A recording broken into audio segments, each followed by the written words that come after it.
جیسا کہ آپ حضرات کو معلوم ہے، رمضان المبارک کا مہینہ انتہائی قریب ہے، چند دن باقی ہیں۔ اللہ رب العزت سے دعا ہے اللہ تبارک و تعالی مکمل رمضان المبارک ہم سب کو نصیب فرمائے، رمضان المبارک کا پورا حق ادا کرنے کی اور پوری رحمتیں برکتیں حاصل کرنے کی ہم سب کو توفیق عطا فرمائے۔ پہلی امتوں پر بھی روزے فرض تھے، کسی پر زیادہ کسی پر کم، کسی امت پر چند دن کے۔ اہل کتاب پر جیسا کہ بنی اسرائیل کا ذکر ہے، موسیٰ علیہ السلام کی قوم پر 40 روزے فرض تھے۔ اس امت پر سرکار دو عالم صلی اللہ علیہ وسلم کے ابتدائی دور میں ہر مہینے کے 3 روزے ایام 20، 13، 14، 15 اور 10 محرم یوم عاشوراء کا روزہ پہلے فرض تھا۔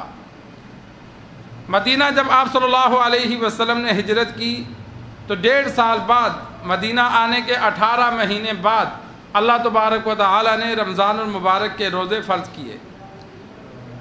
جب رمضان المبارک کے روزے فرض ہوئے تو ہر مہینے میں 3 روزے اور 10 محرم کے روزے کی فرضیت ختم ہو گئی۔ اب وہ بطور نفل کے رہ گئے، جو رکھے گا تو نفل ہے، نہیں رکھے گا تو گناہگار نہیں ہے۔ لیکن رمضان المبارک کے روزے اللہ نے فرض قرار دیے۔ ابتدا میں اختیار تھا، جو چاہے روزہ رکھے، جو چاہے روزے کے بدلے ایک مسکین کو 1 دن کا خرچہ دے دے، اسے فدیہ کہتے ہیں۔ بعد میں اللہ تبارک و تعالی نے یہ اختیار بھی منسوخ کر دیا، حکم دیا فمن شہد منکم الشہر فلیصم، جو رمضان کا مہینہ پائے وہ ہر حال میں روزے رکھے۔ اور اسی طرح ابتدائی اسلام میں رات کو سونے کے بعد روزہ شروع ہو جاتا تھا۔ افطار کرنے کے بعد جو بندہ جس وقت سوتا اس کا روزہ شروع۔ اہل کتاب جو موسیٰ علیہ السلام کی قوم ہے، پھر یہودی اور عیسائی آگے 2 حصوں میں آ گئے، تو ان کا روزہ اسی طرح ہوتا تھا کہ افطار کے بعد اس وقت تک وہ کھاتے پیتے جب تک وہ جاگتے، اگر سو گئے تو روزہ شروع ہو گیا۔ سرما ایک صحابی ہیں، وہ دن کو کھیتی باڑی کر کے آئے، شام کو جب گھر پہنچے روزہ افطار کیا تو گھر میں کھانے پینے کی انتظام نہیں تھا۔ گھر والے کھانے پینے کے لیے کام کرنے لگے تو وہ تھکے ہوئے تھے، لیٹے تو سو گئے تو روزہ شروع ہو گیا۔ اب کھیتی باڑی کرنے والا پھر عرب کے گرم روزے، اگلے دن بے ہوش ہو گیا، بھوک اور پیاس کی شدت کی وجہ سے برداشت نہ کر سکا، تو اللہ تبارک و تعالی نے مسلمانوں کے لیے آسانی کر دی کہ اب صبح صادق تک، صبح کے ہونے تک، فجر کی نماز کے وقت تک تم کھا پی سکتے ہو، چاہے سو چاہے نہ سو۔ یہ اللہ تبارک و تعالی نے آسانی کر دی، تو روزہ صبح فجر سے لے کر مغرب تک قرار دیا۔ البتہ آپ صلی اللہ علیہ وسلم اور بعض صحابہ پے در پے روزے رکھتے تھے۔ یوم وصال اسے کہتے ہیں، صوم وصال۔ صوم وصال کا یہ مطلب ہوتا ہے کہ افطار نہیں کرنا، سحری بھی نہیں کرنی۔ ایک روزہ رکھا تو دوسرا روزہ بھی اسی طرح بھوکا رکھا، تیسرا بھی، چوتھا بھی۔ یہ آپ صلی اللہ علیہ وسلم اور صحابہ کو اور بعض اولیاء کو اللہ نے طاقت دی۔ ہم جیسا بندہ تو دن کو برداشت نہیں کرتا، اگلا دن کیسے رکھے گا؟ آپ صلی اللہ علیہ وسلم 15 دن صوم وصال رکھ جاتے تھے، بسا اوقات اس سے بھی زیادہ رکھتے تھے۔ صوم وصال کا مطلب ہوتا ہے کہ روزہ رکھا اور افطار نہیں کیا، نہ رات کو نہ دن کو، نہ رات کو نہ دن کو، نہ رات کو نہ دن کو، جس دن جا کر ہمت جواب دے جائے اس دن پر افطار کیا۔ آپ صلی اللہ علیہ وسلم کو دیکھ کر بعض صحابہ بھی رکھتے تھے۔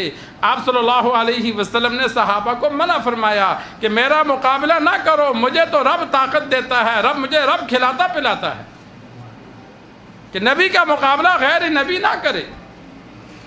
البتہ یہ ایسا رکھنا حرام نہیں ہے، اس لیے کہ اگر حرام ہوتا تو صحابہ نہ رکھتے۔ البتہ آپ صلی اللہ علیہ وسلم نے امت کے لیے پسند نہیں کیا کہ اگر روزہ رکھا اگلے دن برداشت نہ کر سکا، توڑ دے گا تو وہ گناہگار بن جائے گا۔ تو بہتر ہے کہ انسان روزانہ صبح روزہ رکھے، رات کو افطار کرے۔ تو پہلا کام رمضان المبارک کا جو ہم نے کرنا ہے کہ نیت اپنی درست کرنی ہے۔ کیا کرنی ہے؟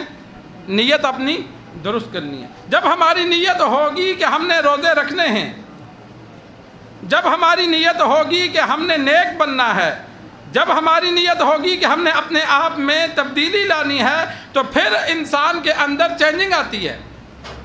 اور جب ہماری نیت نہیں ہوگی، ہم نے رمضان المبارک کو عام مہینوں کی طرح گزارنے کے لیے وہی نظام رکھا، تو پھر جو رمضان کا مقصد ہے وہ ہم حاصل نہیں کر سکیں گے۔ تو پہلی چیز ہے نیت کا ہونا۔ جو لوگ روزے نہیں رکھتے، کتنے ہی نوجوان ہیں آپ دیکھیں گے کہ رمضان المبارک، آج کل کا تو رمضان ایسا ہے کہ وہ تو پتہ ہی نہیں چلتا کہ روزہ پورا ہو جاتا ہے۔ اتنے آسان روزے ہونے کے باوجود پچھلے سال بھی رمضان المبارک گرم نہیں تھا، اے سی نہیں چلا پورا رمضان، آخری 2-3 روزوں میں جا کر اے سی چلا۔ تو اتنا ٹھنڈا رمضان ہونے کے باوجود میں نے کئی نوجوانوں کو دیکھا کہ جو روزہ نہیں رکھتے تھے۔ اللہ معاف فرمائے، انسان دعویٰ کرتا ہے کہ ہم جنت ہاتھ لیں گے، لیکن جنت کے لیے رب نے آزمانا نہیں ہے۔ تو پہلے یہ کام کریں کہ انسان نیت کرے کہ جو مرضی ہو جائے میں نے روزہ رکھنا ہے۔ رکھیں گے نا انشاءاللہ۔ گھر میں جو بچے نہیں رکھتے، جو بچیاں نہیں رکھتی، انسان ان کا ذہن بنائے کہ بھائی یہ رمضان اللہ نصیب کر رہا ہے۔ کتنے ہی لوگ تھے جو گزشتہ رمضان میں تھے، اس مرتبہ نہیں ہے، کیا پتہ دوبارہ ہمیں نصیب ہو نہ ہو۔ یہ ایک موقع ملا ہے، اس سے فائدہ اٹھا لو۔ تو پہلا کام یہ ہے کہ ہم نے روزہ رکھنا ہے۔ اگر کوئی گھر میں مشکل کام ہے، کوئی محنت والے کام ہیں، یہ 2-4 دن جو ہیں ان میں انسان اپنے مشکل کام نبھا دے، تاکہ ابتدائی رمضان میں 2-4 دن مشکل لگتے ہیں، تو ان دنوں میں انسان اگر دنیا کے کاموں میں زیادہ مصروف نہیں ہوگا، آگے پھر عادت بن جائے گی۔ پہلے 1-2-4 روزوں میں انسان تنگ ہوتا ہے، تو کوشش کرے کہ جو دنیا کی مصروفیات ہیں وہ رمضان سے جو 2-4 دن کے وہ کام ہیں وہ پہلے کر لے، تاکہ رمضان کے 1-2-3 دن اس کے ریسٹ والے ہوں، جس کی وجہ سے اس کے روزہ رکھنے میں کوئی دشواری نہ ہو۔ علماء کرام کی بھی یہ ترتیب ہے کہ وہ کہیں جانا ہوتا ہے، کہیں آنا ہوتا ہے، یا کوئی بھی اہم کام ہوتا ہے وہ رمضان سے پہلے کر لیتے ہیں، تاکہ دوران روزہ ان کو عبادت میں خلل نہ آئے، کوئی پریشانی نہ ہو۔ تو پہلا یہ کام کرنا ہے کہ پختہ نیت کرنی ہے کہ ہم نے ہر حال میں روزہ رکھنا ہے انشاءاللہ۔ جو اللہ نے ہم پہ فرض کیا، ہم نے یہ فرض نبھانا ہے۔ جو بچے جوانی کے قریب ہیں، جو بچے روزہ رکھنے کی طاقت رکھتے ہیں، انسان کوشش کرے ان سے بھی روزہ رکھوائے۔ یہ نہیں کہ بھائی یہ بچہ ہے، نہیں، آج کل کے روزے بچہ بھی رکھ سکتا ہے۔ 7 سال سے اوپر کے جو بچے ہیں، جو کچھ سمجھ رکھتے ہیں، نماز وغیرہ ان کو سکھلائی جائے، اور رمضان میں کوشش کی جائے، ان کو ترغیب دی جائے، ان کو لالچ دیا جائے کہ روزہ رکھو گے تمہیں اتنے پیسے دیں گے، پورے روزے رکھو گے تمہیں یہ انعام دیں گے۔ بچے کو لالچ دے کر ان سے روزے رکھوائے جائیں۔ جب بچہ روزے رکھنے کی اس کی ترتیب بنے گی تو مشکل روزے بھی اسے مشکل نہیں لگیں گے، پھر وہ روزے رکھے گا۔ جب ہم بچپن میں روزے نہیں رکھواتے تو ان کو پھر روزوں کی اہمیت نہیں ہوتی۔ تو روزہ انسان خود بھی رکھے، گھر والوں سے، بچوں سے رکھوائے۔ اور دوسرا